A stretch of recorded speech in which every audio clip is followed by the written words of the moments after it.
You ask Tiger to solve. This deals with linear equations with one unknown. The final result is x equals 26/3. Let's solve it step by step. Simplify the expression. Multiply the fractions. Expand the parentheses. Simplify the arithmetic. Break up the fraction.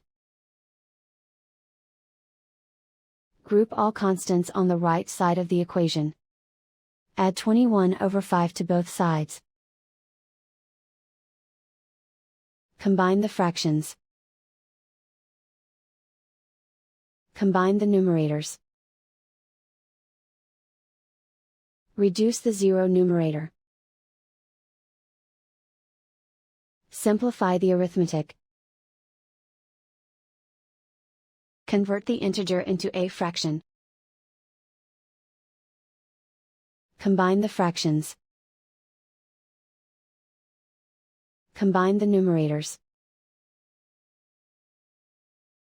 Isolate the x. Multiply both sides by inverse fraction 5/3.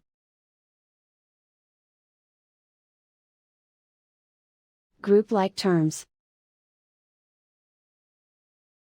Multiply the coefficients. Simplify the fraction. Multiply the fractions. Simplify the arithmetic. And so the final result is x equals 26/3.